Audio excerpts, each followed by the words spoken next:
नमस्कार दोस्तों, स्वागत है आप सभी का आपके अपने YouTube चैनल सिंपल मार्ग में। दोस्तों, अगर आप हमारे WhatsApp ग्रुप को ज्वाइन करना चाहते हैं तो डिस्क्रिप्शन में उसका लिंक दिया है, वहां जाकर आप हमारे WhatsApp ग्रुप को ज्वाइन कर सकते हैं। नर्मदे हर।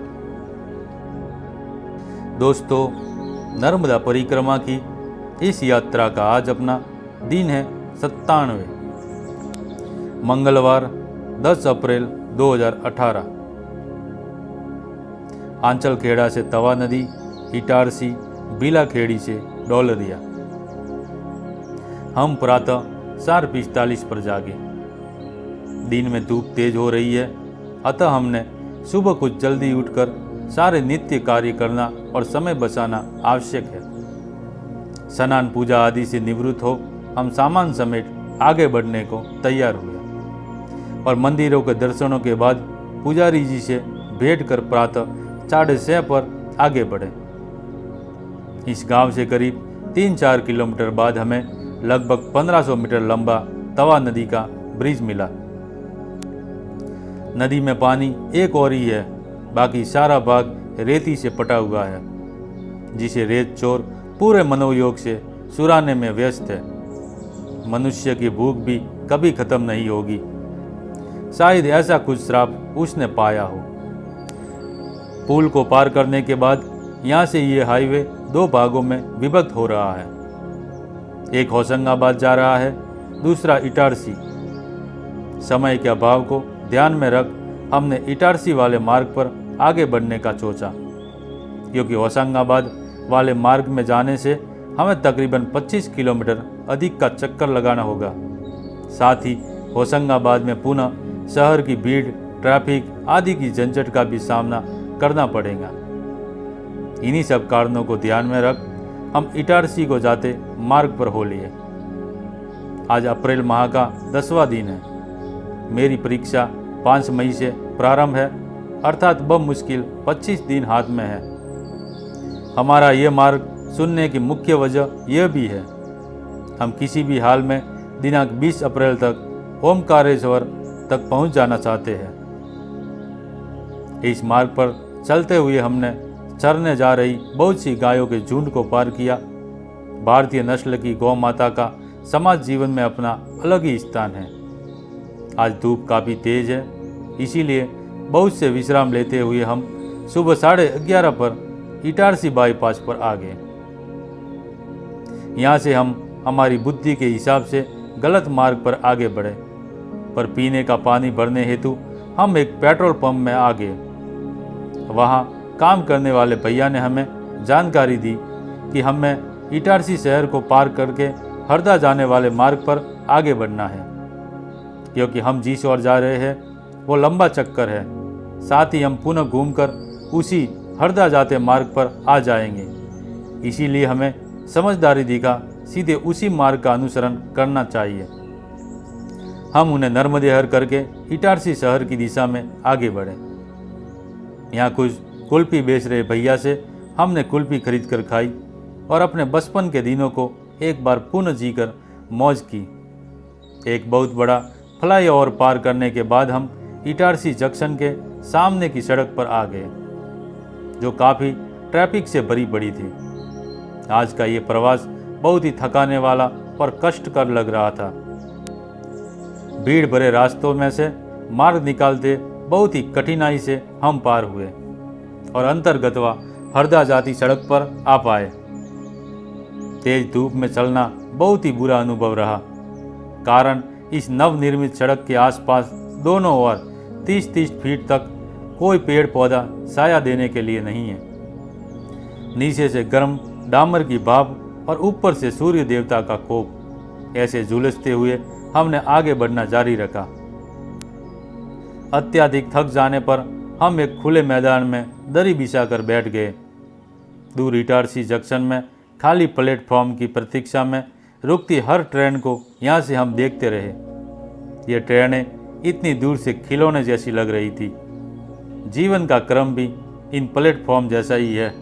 सही मौका आने पर ही हम हमारी तय मंजिल को पा सकते हैं।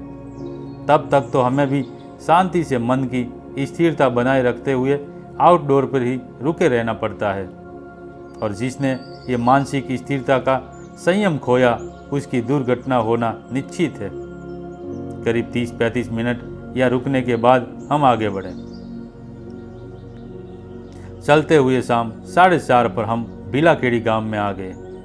यहाँ एक ग्रामीण बूढ़े दादाजी ने हमसे नर्मदे हर के बाद कुछ बातें की, साथ ही चाय प्रसाद लेने का भी बहुत आग्रह किया। हमने भी उनके आग्रह का सम्मान किया और हामी भरी। इन्होंने हमसे यही रुके रहने की बात कही और ये घर जाकर हमारे लिए चाय प्रसाद ले आएंगे, पर हमने सोचा कि क्यों ये हमारी वजह से धूप में परेशान हो, बेहतर यही होगा कि हम भी इनके साथ ही इनके घर चले। उनसे हमने इस बारे में बात की कि अगर आपको आपत्ति ना हो तो हम आपके साथ ही आपके घर चलते हैं, ताकि आपको धूप में हमारे लिए चाय प्रसाद लेकर आने का कष्ट ना हो। वे बहुत ही खुशी से इस बात के लिए राजी हो गए। हमें देख उनके घर और आस पड़ोस के सभी लोगों को विशेष आनंद हुआ। इनको आनंदित देख हमें भी प्रसन्नता हुई। हमने इनके घर में नींबू पानी पिया और कुछ समय बातें करने के बाद इनसे अनुमति ले आगे बढ़े। बूढ़े दादाजी का मन है कि हम इनके गांव के ही मंदिर में आज रुक जाएं, पर चूंकि अभी चलने हेतु लगभग 2 घंटों अर्थात 8-10 किलोमीटर का समय शेष है, तो हमने आगे बढ़ने की इच्छा जाहिर की, जिसका सभी ने सम्मान किया। दादाजी ने हमें बताया कि हम डोलरिया में श्री राधा कृष्ण मंदिर में रुक सकते हैं। साथ ही उसी मंदिर के बाजू में एक होटल है, इसका भी उन्होंने बार बार अपनी बातों में जिक्र किया, मानो ये कोई पूर्व सूचना है जो हमें वे दे रहे हैं। जानकारी के लिए हमने उनका आभार माना और सभी उपस्थितों को नर्मदे हर करके तेज गति से हम आगे बढ़े। अब चूंकि रात्रि विश्राम का स्थान तय हो गया है, तो पैरों ने थोड़ी गति पकड़ी। साथ ही अब धूप भी कम होती जा रही है, तो चलने में कम थकान लग रही है। ऐसे ही चलते रुकते शाम 6:30 पर डोलरिया गांव में आ गए।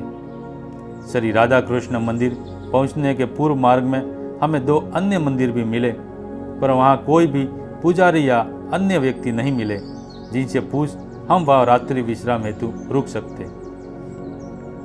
अतः हम भी श्री राधा कृष्ण मंदिर में आ गए। जूते उतार ऊपर जाने पर पुजारी जी ने साफ शब्दों में हमें कह दिया कि हम यहाँ रात्रि में नहीं रुक सकते। परिक्रमा में ये पहला अवसर था जब किसी ने ऐसे स्पष्ट शब्दों में मना किया हो। हमने 1-2 बार उनसे विनती की, पर उसका उन पर कोई असर नहीं हुआ। हमने उनसे रुकने के लिए किसी अन्य स्थान के विषय में पूछताछ की, तो उन्होंने बताया कि मंदिर के पीछे कुछ दूर सरकारी विद्यालय है, हमें वहाँ जाकर रुकना चाहिए। हम निराश हो सामान लेकर सरकारी विद्यालय में रुकने का मन बना उस दिशा में चलने को तत्पर हुए। तभी इसी मंदिर की सीढ़ियों के पास बैठे कुछ बुजुर्गों ने हमसे हमारी समस्या पूछी। सारी बात उन्हें बताने पर उन्होंने हमें बाजू के होटल में जाने और उनके मालिक से ये सारी बात कहने की सूचना दी। होटल के मालिक न केवल हमारे रुकने बल्कि रात्रि भोजन प्रसाद की भी व्यवस्था करवाएंगे, ऐसा इन्हें पूर्ण विश्वास है। हमने जाकर होटल मालिक से बात की। अभी उनका पुत्र दुकान में है, असली मालिक कुछ देर में आएंगे, पर उन्होंने पुत्र ने हमें मंदिर में ही इंतजार करने को कहा।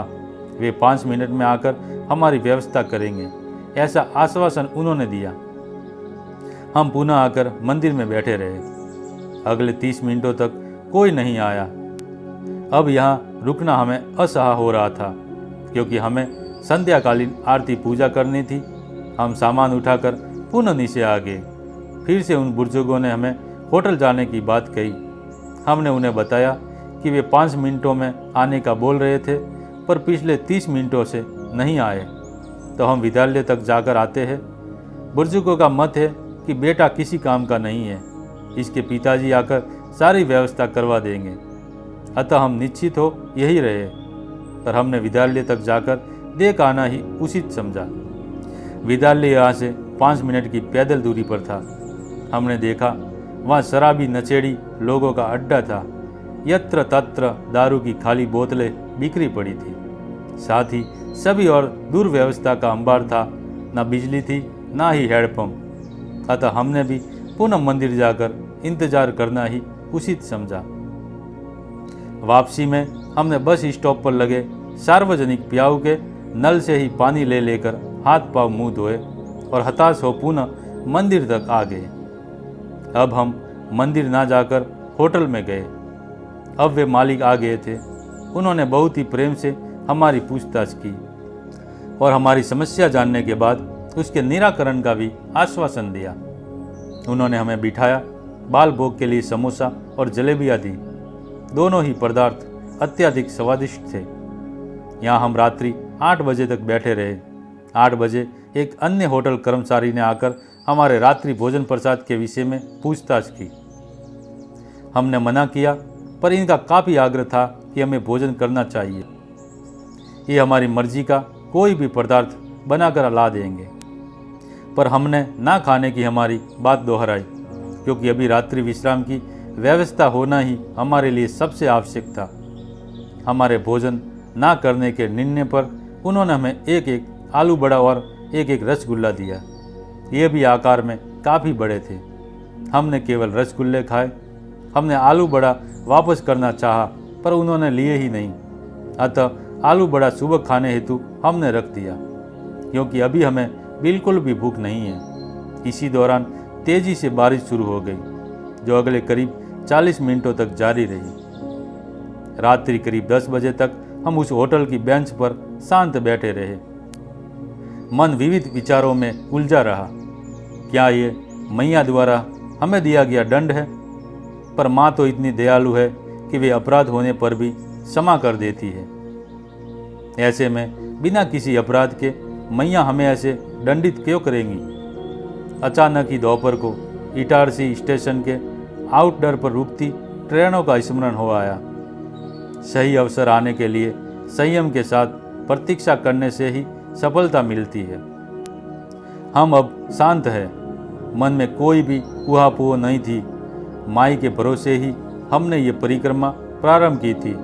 हमने तय किया, अगर कोई व्यवस्था नहीं हुई तो ये होटल बंद हो जाने पर इसी के बाहरी फर्श पर या मंदिर की सीढ़ियों पर ही हम आज की रात गुजार लेंगे। ये हाईवे पर बसा हुआ होटल होने से ग्राहकों की निरंतर आवाजाही जारी रही। साथ ही इनके पदार्थ बहुत ही स्वादिष्ट थे, तो शायद ये इस क्षेत्र का प्रसिद्ध होटल भी हो। इस होटल के संचालक कोई श्री भदौरिया जी है। मंदिरों से भजनों की आवाज़ आती रही और बारिश कुछ कम होने पर रात्रि 10:15 पर उन्होंने जाकर हमारे रुकने के विषय में मंदिर के पुजारी जी से बात की। हमें प्रातः 4:30 से 5 बजे तक यहाँ रहने की उन्होंने व्यवस्था करवा दी थी। हमने उनका बहुत आभार माना। ऊपर आकर मंदिर के बाहरी बरामदे में हमने आसन लगाए और फिर शांत स्थिर मन से मैया की संध्याकालीन आरती पूजा की। इसके बाद हम आसनों पर लेट गए और प्रातः 4:30 बजे ये स्थान छोड़ देंगे, ऐसा हमने निर्णय किया। होटल संचालक श्री भदौरिया जी का मैया कल्याण करे। उन्हीं की वजह से हमें रुकने हेतु ये स्थान उपलब्ध हो पाया। पूर्व के किसी परिक्रमावासी के व्यवहार की वजह से शायद पुजारी जी ने हमें रुकने हेतु मना किया होगा, ऐसा हमने मन में सोचा, क्योंकि आज तक कभी किसी ने कहीं भी हमें रुकने हेतु स्थान देने से मना नहीं किया था। आदिवासी भागों में भी, जहाँ की वे केवल बड़ा देव की पूजा करते हैं, ऐसे स्थानों पर भी हमने सहज ही विश्राम का स्थान पाया। उन बूढ़े दादाजी द्वारा इस होटल के विषय में बताया जाना और यहाँ आने पर इतनी घटनाओं का होना, ये सभी अनुत्तरित से प्रश्न थे। आज ऐसा हमारे साथ क्यों घटित हुआ, इसी के बारे में विचार करते हुए आंख लगी। नर्मदे हर। दोस्तों, अगर आपको हमारा वीडियो अच्छा लगा हो तो लाइक करें, अपने मित्रों में शेयर करें और हमारे चैनल को सब्सक्राइब जरूर करें। नर्मदे हर।